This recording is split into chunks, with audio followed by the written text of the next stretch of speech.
what exactly is the sharing economy? One of the things I never realized was how many ideas you could attach to an idea. And I now keep a diary of all the ideas and names that it is given. So the collaborative economy, the mesh economy, the network economy, the rental economy, the access economy, hipponomics. Someone the other day asked if it should be called cross-dressing capitalism. So this thing has many names, and these ideas are connected in some way. So I'm going to give you two examples that really sit at the extreme of what this idea represents. Love Home Swap is a different experience, and basically if you have a home, especially if you're going on long stay, or a person like myself, I have two young kids who travel with me, we literally swap our homes. We've recently done this in Oxford. It is a magical experience. I didn't have to bring with a pram, a car seat, a bib, a mug. I swapped homes with a professor who happened to have two young grandchildren. And the interesting thing about home swapping is it does feel different from Airbnb because you create this really interesting social contract with the person that you're swapping with. So you go through many email exchanges over small and big things. So are you going to clear out all your wardrobes? Are you going to leave photos of you and your husband in the bedroom? Please remove them. All these things that are actually very important to making real, genuine sharing work. Now, what's happening on Love Home Swap, it represents one of the core principles that has got slightly lost around the sharing economy, and this is this idea of idling capacity. So idling capacity represents the untapped social, economic, and environmental value of underused assets. And these assets can literally be anything. They tend to fall into three categories. So you have physical stuff, homes, cars, kids' toys, physical stuff. You then have labor assets, so people's time, skills, human potential. And then you have capital assets, so anything from crowdfunding to crowd equity, all the way through to peer-to-peer lending platforms.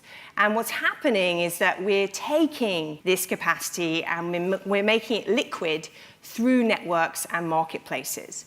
And it's interesting because this slide started it all for me. It is really important because it shows the two things that technology was doing 9 years ago but wasn't doing particularly well, in that we could now create the efficiency to match supply and demand in different ways.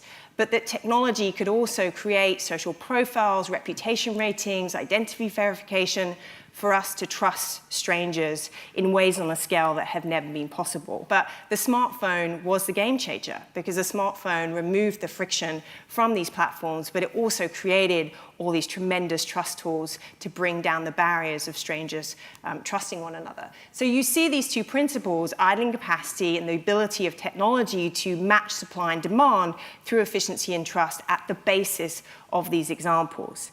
Just to give you a completely different end of the spectrum, I get to meet many wonderful entrepreneurs in the space, and this was a gentleman I met recently, or I should say this is a photo this gentleman took. His name is Mark Slaughter, and Mark used to sell medical equipment to hospitals. And what he started doing was taking photographs of piles of medical equipment left in strange places of the hospital, so in storage cupboards and in hallways. And then he would go to other hospitals that couldn't even afford to buy, in this instance, one incubator. Now, what Mark was seeing was a classic broken system of supply and demand. And what Mark was seeing was what many entrepreneurs in the space say, how can we extract more value from these existing assets?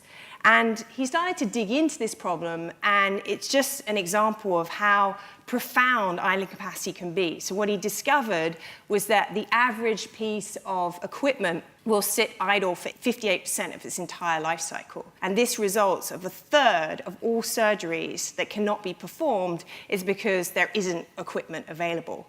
So we created this platform called Cohelo.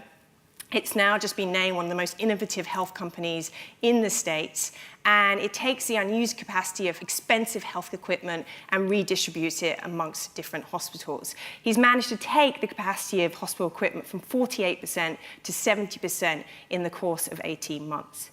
So here you have two very different examples, home swapping and getting hospitals to share equipment. And they are both great examples of this thing that we call the sharing economy. The way I think of it is that it is an economic system that unlocks the unused capacity of assets by matching needs and haves in ways that create greater efficiency and access. And it's those two words that are really important, greater efficiency and access. This is not the sharing economy. I actually love it when people say, well, Despies is the sharing economy, or Washio is the sharing economy, or someone said to me the other day, this tie subscription service, like if you turn up an event and you have the wrong tie, you can press your phone and a tie will be delivered in 1 hour. This isn't the sharing economy. They are very clever on-demand apps that represent this very real need to want to get things in real time. And this is the Uberification effect. So there is a very clear distinction between those on-demand apps that are brilliant at efficiently matching supply and demand to give you things when you need them, and true sharing.